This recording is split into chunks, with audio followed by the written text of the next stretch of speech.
ultimatelocal music.com. Hey, what's up, guys? This is Shane with Ultimate Local Music. I'm here today at Lou's Records with Eric Flowers. Thank you very much for being with us today. Nice to meet you, Shane. I wanted to ask you a few questions, actually. First of all, I know that Lou's Records has been around since 1980. Now, we were talking about something before the cameras were actually rolling about urban myths with Lou's, okay? Right. So why don't you tell me, because I don't really know about those either. We get customers coming in every day, basically, saying, oh, I used to remember when Lou was selling at San Diego State or somewhere down in Ocean Beach or, back wherever. And for whatever reason, maybe there was somebody that was named Lou that was selling back in the days, but Lou pretty much just started in 1980 in Cardiff and then made his way to Encinitas and then made it to this location kind of in Leucadia. So very nice. You've been with Lou since 1987? 87, yes. Cool. So what types of things have you seen that has that's happened or transpired at Lou's as far as in a musical sense? What types of changes have you seen over the years? There's definitely been kind of a cyclical kind of thing. Back in the days, it used to be that, you needed a record label and, in order to even perform here at the store, we needed people to be on a label, and that's changed now. It's like now it's kind of like, if you're like a band that is, just touring and stuff like that, and you have a following, that's kind of the thing that's big nowadays. Right. So everybody's gets kind of going back to the do-it-yourself kind of thing. Even like the punk of the 70s is just, pick up a guitar and tour, and, local stores are going to support you, basically. You guys have been around since 1980, like we were saying, and you've outlasted the warehouse chains. There's music traders that come and go. You see them all different. And even like we were talking before, Blue Meanies down in El Cajon, which was a big seller too of independent artists. You guys have really standed or gone through the test of time. What sets you guys apart? Well, a long time ago, Lou started working himself at Licorice Pizza, and people would come in and ask for all these, at the time, crazy bands, and they didn't have them at Licorice Pizza. Yeah. And so Lou was like, well, they're out there, people know about them, why can't some store bring that to the people? It's like a duh type yeah. thing. And so that's what he did. He got some money from his parents and decided to start up the store, and he went out and found the labels that had this music, and he brought it in, and then that kind of niche kind of thing, everybody knows that Lou's can get the thing for them. Right.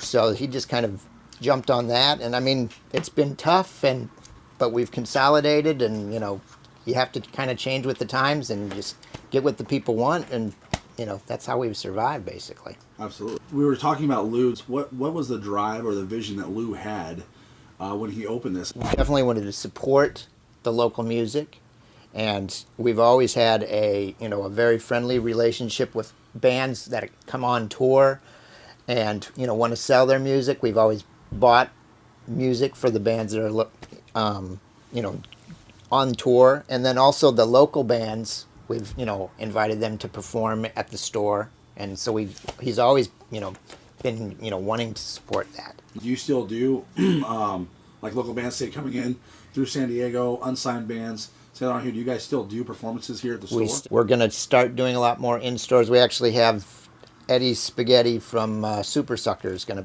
play an in-store tomorrow. Very cool. So that's going to be kind of with our kind of shrunken location. That's kind of our debut kind of store performance, basically. Nice. Very cool, very cool. Let's talk about the music industry. Now, I myself have seen an influx of people trying to actually go out of their way to kind of stay away from the mainstream. And we were discussing that before. What are your thoughts on that?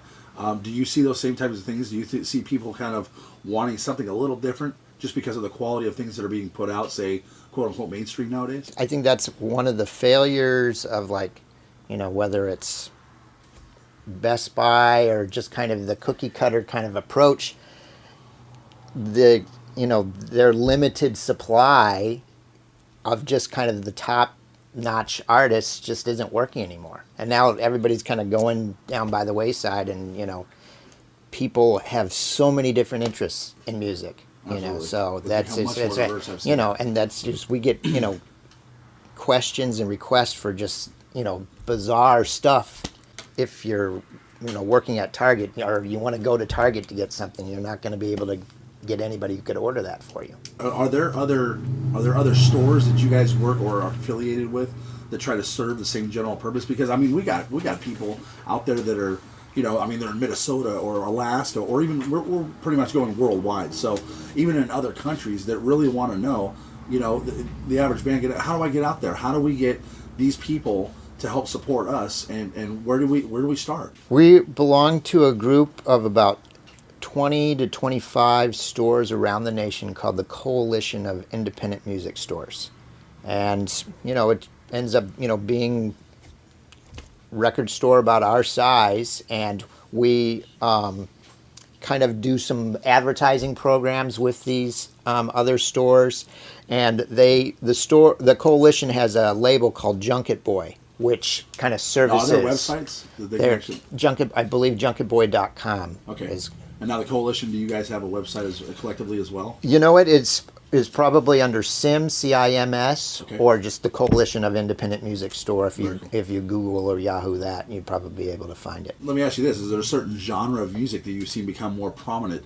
I mean, we have the basic ones like metal and rock and jazz and funk, punk, those types of things. But do you see a lot more fusion type music going out, or is there a certain genre that's kind of prominent in the field, like say rockabilly or something to that effect? You know what? I haven't really noticed that. I'm a little detached sometimes because I got to do all the kind of boring bookkeeping and stuff like that. But that's the best part of it. But no, it just seems like there's so many. More than anything, it's just there's a whole bunch of different types. Yeah. So what kind of, as far as, let me ask you this, independent, because you guys have indie, and then you also have people that are labeled on labels that you sell their music in store as well. Mm-hmm. Independent versus being dependent on a record label.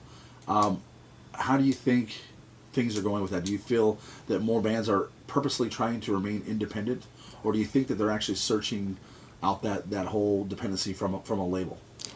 I would say that I think there's definitely more of a kind of independent kind of spirit going on. And well, like you said, that was kind of cyclic, because I mean, every 20 years it kind of repeats itself. So we're looking back in the days of punk music and things like that. And we were discussing that earlier, that people are technologically a little more savvy. Yeah. And I think that, because I've seen that just as well, I definitely concur with that. The fact that these guys, I mean, you can do your own music, you can record it by yourself, you can do all the kind of things that really a record label, for publishing purposes or maybe tour support purposes, right, they like to get their stamp on things. But otherwise, I mean, these guys are we're booking their own gigs, we're doing our own stuff by ourselves, and that's I think the independence aspect. I don't know if it's got to count these record companies shaking a little bit, but I think personally that it should be. Right. A lot of people are, that's how bands make their money, is just touring and doing their own thing. Yeah. And I mean, even a band like Radiohead now, they don't, as far as I know, they don't have a label, and they're just kind of putting their music out, and people are buying it. And people are buying it. Yeah. Yeah. What types of things could you suggest to some of the bands out there, some of our guys that are definitely come onto Ultimate Level Music and are looking for that type of thing? They want to get in your store. How can they get a hold of you guys? How can they get their music to you? How does that all work? I would say, give us a call is probably the best way to do it. I mean, you can go to the website, but it's always best to kind of just get a hold of a human here. And they can ask for me. They can basically just say, hey, I'm in a band and I want to consign some product. I would like to perform live at the store. Who do I talk to? And we, if there's a couple people here that can kind of steer them in the right direction. The other groups that are in your coalition, are they pretty much band friendly as far as the I would shows say go? so. Yeah. Excellent. Because they may not be in San Diego, maybe somewhere else, but if you guys are all tight knit, then that thing should be transferable pretty much anywhere, I would imagine. Yeah. So excellent. Well, last thing I have for you is any kind of tips or cautions that you've seen that bands maybe should avoid, or anything to help them excel in the industry, because that's what we're all about, is trying to help bands to get to the next level. I think first thing is just to kind of start playing, getting gigs, is probably the most important thing. I would say also, if you've recorded a CD, befriend the record store clerk and just say, hey, I did this CD with my band. If we could, give it a listen. If you like it, I'd, love you to play it in the store, and, we can push the music that way. Excellent. Well, that's all I've got for you, Eric. I really appreciate your time. It was a pleasure. Definitely. You guys, if you have any questions about Lose Records, please go to Lose Records, www.loserecords.com, and you'll be able to find out all their information there. Other than that, thanks again for your time. Thank you. And remember, guys, for the ultimate local news, reviews, and music, ultimatelocalmusic.com. For the ultimate and local music news and reviews, go to ultimatelocalmusic.com.